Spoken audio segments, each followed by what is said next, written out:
Welcome into another episode of my Dynasty Fantasy Football YouTube. Today, I'm looking at some Dynasty stashes. Make sure to like, comment, and subscribe. Let's go. Player number one, Jauan Jennings. So, 49ers signed Jennings to a 2-year, $15.39 million contract this offseason. It's a key part of their team. He's consistently been ahead of Jacob Cowing throughout the offseason as the wide receiver 3 on the depth chart. And he's really been involved. So far this season, 7 catches, 101 yards, and 9 targets, 3.5 catches and 50.5 yards a game. Way better than his career averages. Now, why is Jauan Jennings a dynasty stash? It's been a lot of issues on the 49ers. Injuries, Brandon Ayuk not playing up to par. So we know that Deebo Samuel out for this week with the injury. Christian McCaffrey is out. George Kittle now has a hamstring problem. Ricky Pearsall still on NFI from the unfortunate shooting incident, which leaves just Ayuk and Jennings as major targets in the offense, as Jordan Mason, unlike Christian McCaffrey, is not used in the passing game. So far, though, Ayuk just has 6 catches for 71 yards on 10 targets. He has not looked ready to go. So for me, Jennings is the top 50 wide receiver and start sit this week. If he delivers a big game, he'll be added in all dynasty leagues. I would add him now. Maybe you can flip him for a third after the week, but this is a player who's going to have a role, at least for the short-term future. So he should be rostered in every single dynasty league.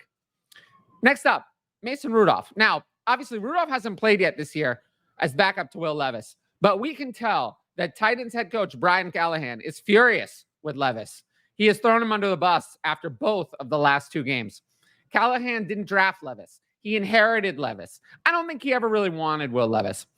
So for those reasons, I like Mason Rudolph as a dynasty stash. He delivers fantasy viability, decent weapons, and he's one of those backup quarterbacks in superflex leagues that we're always looking at. In 2023, he was pretty good. He completed 74.3% of his passes and averaged 9.7 yards per attempt in that Steelers offense. So it was pretty impressive. Solid numbers for backup. Now, Callahan saw this and brought him in. We know backup quarterbacks in superflex leagues can gain value really fast. I'm not saying that Mason Rudolph is going to become the starter for the Titans. Actually, that's not going to happen, at least not long term. But we already saw that Andy Dalton went in for Bryce Young. We're heading into bye weeks. There are injuries every week. You never know when you're going to need a quarterback in superflex leagues. Someone like Mason Rudolph is this kind of stash that we're looking for to bolster our rosters into this depth important part of the season. So he's a player, all superflex leagues, Mason Rudolph should be rostered. Next up, Emanuel Wilson. So Wilson is an interesting running back on the Packers. He flashed in 2023. He had 14 carries for 85 yards and 4 catches for 23 yards in limited playing time. Unfortunately, he kind of fell off the radar this offseason because the Packers drafted Marshawn Lloyd, they brought in Josh Jacobs, and they retained A.J. Dillon. So it didn't really seem like there was any room for Emanuel Wilson to do anything.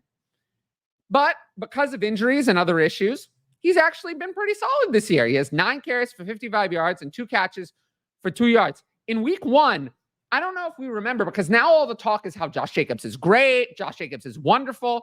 But halfway through that game, the discussion was Emanuel Wilson looks really good and Josh Jacobs looks horrible.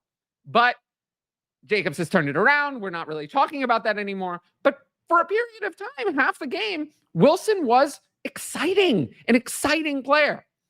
Now, why do we have Emanuel Wilson as a dynasty stash? Well, Marshawn Lloyd is on IR. There are no other backups, and all the things we just mentioned about Wilson being an exciting player. So I mentioned this on the last video, but Lloyd went to injured reserve with an ankle injury. He's been unhealthy the entire time. There was a hamstring problem. There were other issues. He didn't really participate. He didn't participate in the offseason. He didn't really participate in training camp. So I don't think Marshawn Lloyd is going to deliver. I mean, he's going to be out for the next 4 weeks. Maybe he'll come back in week 7. Who knows how hurt he really is. So we cannot count on Marshawn Lloyd to deliver anything this year. A.J. Dillon is also out for the year. He was placed on season-ending IR before the season even started. So there's no A.J. Dillon. So at this stage, the Packers just have Emanuel Wilson and Chris Brooks of the Dolphins last year, who was actually half decent at times, behind Josh Jacobs. So two totally unproven backups. Of the two, Wilson has shown more in this offense. Brooks has not shown anything. The Packers offense is high-powered. Now, we see that for a running back, the Packers offense is a good place to be no matter what. If this week it's Malik Willis, they run all the time. They do not trust Malik Willis to pass. So running backs will get lots of touches. If something happened to Josh Jacobs, Emanuel Wilson will get all of those touches, or at least most of them, because they're certainly not planning for Chris Brooks to be involved this week. But Emanuel Wilson would deliver. He would have fantasy value. If it's Jordan Love, then the Packers offense will score a lot. We know Jordan Love is a great quarterback. He will deliver touchdowns for the offense. We would want to play the starting running back in this Packers offense. And Emanuel Wilson is now one injury away from being that for the next at least 4 weeks, if not longer. Who knows how long Lloyd is going to be out. Therefore, Wilson should be rostered in every single dynasty league. No exceptions. No exceptions. It's a real dynasty league. It's not shallow enough where Wilson should ever be on waivers. He is a must roster player. And I guarantee you, in most leagues, he's probably taken, but there are some leagues where he's out there. So check your waiver wires for Emanuel Wilson. Now, if you like my YouTube content, you should sign up for the Patreon. Right there, top right corner. Click that link. You get my rankings, access to the Discord, and the ability to ask in advance questions for the YouTube videos. Tiers begin at just $6 a month and include all of that. And if you want my DM fantasy advice, there are packages above the $6 tiers for me to help you directly with all of your teams. If you want to know more about the Patreon, check out both of my Why You Should Join the Patreon videos on the channel. They're on the homepage under Patreon promos. I really appreciate everyone who signed up and any new patrons who join. It really means a lot to me when people join the Patreon because at the end of the day, independent content requires independent support, meaning money. So I appreciate everyone who signs up to keep this YouTube channel afloat. With that said, let's jump into our next player. Next up, Cade Stover. So Stover isn't a super relevant player, obviously. He was a 4th-round pick for the Texans in this year's NFL draft. And so far, he just has 1 catch for 18 yards this season. Hasn't done much. But there's a player I would stash right now. And why do I say that? Recently, Brevin Jordan just tore his ACL, the Texans' backup tight end, who was actually playing half decent. We know the Texans have a great offense, and Dalton Schultz kind of not been so great so far. So as I mentioned, Jordan tore his ACL. He's out for the 2024 season, which sucks for him because this was a contract year, I believe. But he was seeing around a 50% snap share in 2024, which is not nothing. And we know the Texans have a high-powered offense, so this type of role could be relevant or at least get you on the dynasty radar, especially since Schultz has struggled with multiple nagging injuries and hasn't really made an impact. Stover is a great stash in tight end premium leagues, especially because we know that people have trouble at the tight end position. The tight end position in fantasy football is absolutely brutal. Brutal. It is not going well for fantasy tight ends. So if you can get Stover, off waivers, now might be a good time to do so because he's actually going to majorly increase his playing time in this upcoming week. So he would definitely be a player I'm looking at to stash. Lastly, Devaughn Vele. So Vele actually was really good in week 1. He caught all 8 of his targets for 39 yards in week 1. But unfortunately, that performance went unnoticed because the Broncos are horrible and Vele was injured and missed week 2. So we didn't really pay attention to that. I mean, I paid attention to it, but it was talked about in my Discord, but it wasn't really in the regular discourse. And Vele was off the radar before the season because he's already 26 and turns 27 in December. He's one of those ancient rookies that we see from time to time. Now, why do I have Vele as a dynasty stash? Obviously, he had a strong week 1. He beat out higher draft capital players, and he's not super well known, so he might still be out there. He was excellent in week 1, like I said, wasn't really discussed. Vele is clearly ahead of Marvin Mims and Troy Franklin. And Sean Payton drafted both Mims and Franklin. So the excuse of, those players are from a previous regime, we can't use that excuse. He really beat out those players under the same coaching staff. And the Broncos also cut Tim Patrick because they wanted to give a role to Vele. Not necessarily a young player, but a younger player than Patrick. Now, I would say that Vele should be rostered in all Dynasty leagues. It's very, very important. He had 8 targets in his only game. We know that he's ahead of Mims and Franklin. This is a player we should look at. And I would have him stashed in pretty much every type of Dynasty league. I'm very excited to see what he does in week 3 now that he's healthy from his ribs injury. I'm not going to cover all of the NFL news about injuries this week, but I did want to note that Justice Hill signed a contract extension today.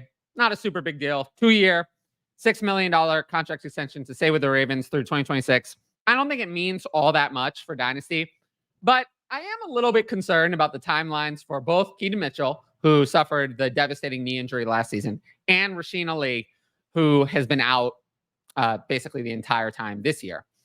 Hill's obviously already rostered in all Dynasty leagues, but I don't know. I'm not sure the Ravens are really counting on getting anything out of either Mitchell or Ali. So I think they're rolling with Derrick Henry as their workhorse for now and Justice Hill as their backup. I don't think that they're super interested in these stashes or relying on getting anything out of them. So Keaton Mitchell was a player I really liked. This is kind of sad, but yeah, not much really relevant to this news. Lastly, Patreon questions. I only have one, but it's kind of a long question, so we'll jump into it. Who are some backup players that you're looking to target earlier in the season that you expect to have ample opportunities towards the playoffs? So really, there's 2 kinds of players, right? Emerging players, as in these are players who often are rookies who take a while to emerge. They don't need an injury in front of them. They just need to get there.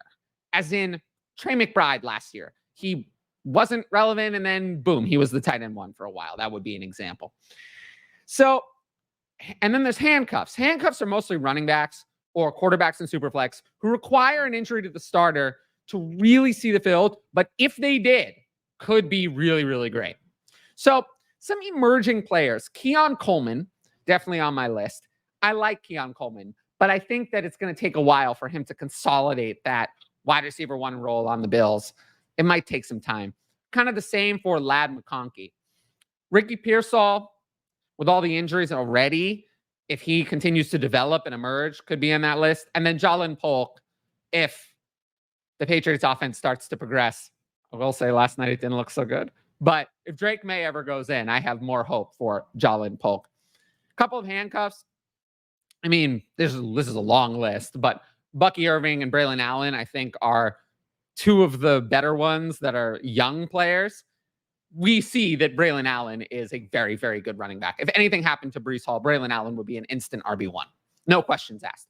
And Bucky Irving, I don't think Bucky Irving's ever going to overtake Rachaad White, at least not this year. But if Rachaad White ever went down, Bucky Irving would probably be an RB1. And, there's other types of players on this list. Your traditional handcuffs, your Ty Chandler, Tyler Algier, players like that. But either Najee Harris or Jalen Warren, if one of them, the other one went down. Zach Charbonnet is that now with Kenneth Walker hurt. So all those types of handcuffs are players I would hope to get value out of later because they're going to be injuries and we know it. So carrying a lot of those handcuffs are a good way to get value later on. Now, if you like the video, make sure to drop a like and leave a comment with your thoughts. As always, the best way to support the channel is to subscribe. And don't forget to hit that notifications bell so you can be notified about all my exciting content as it drops. Of course, if you want my best fantasy football advice, it's available on the Patreon right up there. Dynasty, Start Sit, Redraft, and more. And every sign-up helps support my independent content. But once again, thanks for watching, and I'll see you all later.